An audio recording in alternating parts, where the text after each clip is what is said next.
नमस्ते बच्चों। आज हम पृथ्वी से अग्नि तक के नीचे जो हमें दिया है कि मैंने समझा, जरा सोचो, चर्चा करो, विचार मंथन, अध्ययन कौशल्य, इस बारे में देखेंगे।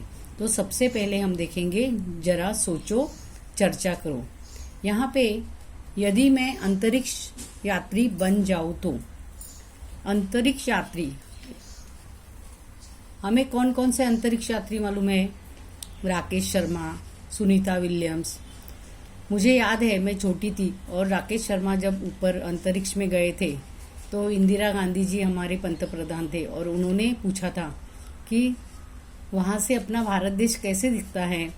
तो अंतरिक्ष से राकेश शर्मा ने जवाब दिया था, सारे जहां से अच्छा हिंदुस्तान हमारा, यानी यहाँ से सारे जहां से हमारा हिंदुस्तान कैसे दिखता है, अच्छा दिखता है, ऐसे जवाब दिया था और वो अभी तक मुझे याद है।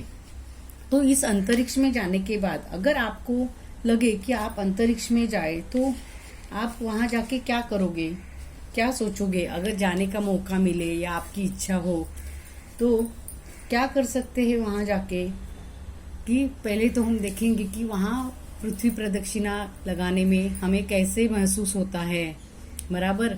वहां ऊपर लोग अंतरिक्ष में कैसे रहते हैं, उनकी दिनचर्या कैसी होती है, कैसे खोजबीन करते हैं, कैसे खाना पकाते हैं, क्या खाते हैं, और हमारे ऊपर पृथ्वी के ऊपर जो संकट मंडराता है उसकी जानकारी पाने के लिए हम क्या क्या कर सकते हैं।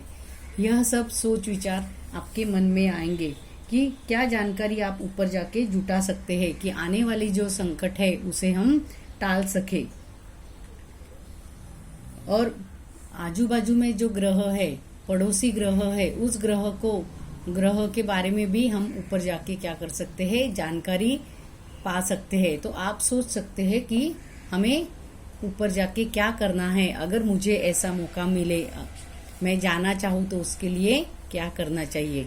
अगला जो है वह है विचार मंथन।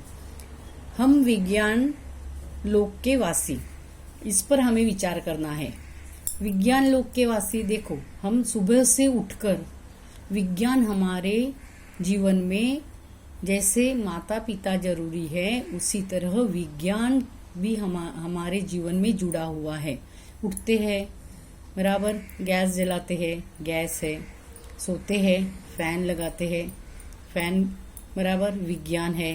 कहीं जाते हैं, अभी तो देखो विज्ञान ने इतनी प्रगति की है कि मैं मेरे घर पे हूँ, आप अपने घर पे है, लेकिन मोबाइल के द्वारा, संगणक के द्वारा हम क्या कर रहे हैं, पढ़ाई कर रहे हैं। जहाज है, रेलगाड़ी है, कार है, बराबर, आने जाने की जो सुविधाएं है, आधुनिक यंत्र है, उपकरणों है, इसका इस्तेमाल हम जीवन भर अपने दिन में कितनी बार करते हैं। इसलिए हम यह कह सकते हैं कि हम क्या है, विज्ञान लोक के वासी है। आगे देखो, आगे हम देखेंगे अध्ययन कौशल क्या है। अपना दैनिक नियोजन बनाओ तथा उस पर अमल करो। दैनिक नियोजन यानी सुबह से उठकर, आप अभी घर पे हो, वक्त है आपके पास, बराबर। वैसे तो हम स्कूल में जाते हैं तभी भी हमारा नियोजन रहता है कि दिन भर हम क्या उपक्रम करेंगे, हम सुबह कितनी बार उठते हैं, क्या करते हैं, हम कसरत करते हैं या नहीं, हम ध्यान देते हैं या नहीं, घर पे माँ की मदद करते हैं या नहीं, पढ़ाई कितनी करते हैं, इसका आपको क्या करना है, नियोजन करना है और उस पे अमल भी करना है। सिर्फ नियोजन मत करो, तो उस पे अमल भी करो। तो यह आपका उपक्रम है। आगे देखो, सदैव ध्यान में रखो, दैनिक जीवन में विज्ञान का उपयोग करना श्रेयस्कर होता है। बरोबर है, इस पर आप ध्यान रखो, क्योंकि हमने देखा है कि विचार मंथन में कि हम विज्ञान लोक के वासी है, विज्ञान के बिना हम तो आगे बढ़ ही नहीं सकते। पहले के जमाने में देखो, पति गुजर गया, सती जाते थे लोग, उसे जीने नहीं देते, उसका मुंडन करते थे। लेकिन आगे जाके हमने देखा कि ऐसे करना क्या है, उचित नहीं है। यह एक क्या है, आगे बढ़ने के दिशा में हम आगे बढ़ रहे हैं। मतलब पुराने जो अंधश्रद्धालु जो विचार है, अंधश्रद्धा जो है, वह हम छोड़ के आगे बढ़ रहे हैं। तो हमें ध्यान रखना है कि विज्ञान का उपयोग करना श्रेयस्कर होता है, अच्छा होता है। अब हम देखेंगे भाषा की ओर। भाषा की ओर में दाएं पंख में उपसर्ग तथा बाएं पंख में प्रत्यय लगाकर शब्द लिखो तथा उनके वाक्य बनाओ। तो यहाँ पे पहला जो है वह दिन, उसको उपसर्ग लगाया कौन था, प्रति, प्रतिदिन हो गया, और प्रत्यय लगाया तो क्या हो गया, दिन भर। दूसरा है नम्रता, क्या होगा उसका, विनम्र और नम्रता। डर, निडर, डरपोक। जल, सजल, सुजल और जलचर। साहस, दुस्साहस, साहसी। सत्य, असत्य, सत्यवान। अभी हम देखेंगे मेरी कलम से।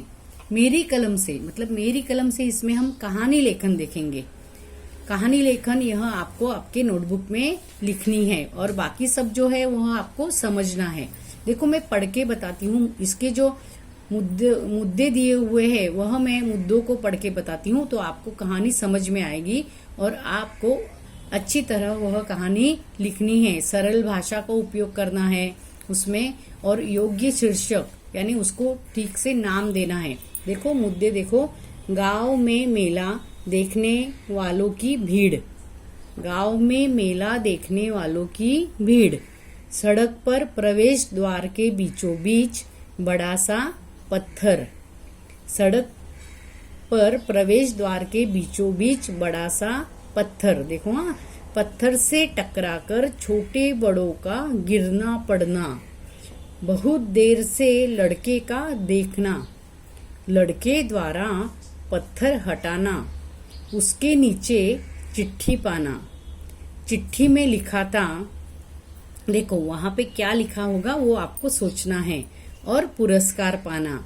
इसमें इस कहानी से हमें क्या सीख मिलती है, हम क्या सीखते हैं, और उसे योग्य शीर्षक देना है। शीर्षक देना है यानी उस कहानी को उचित नाम देना है।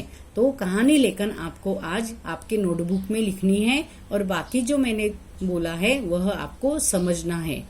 धन्यवाद।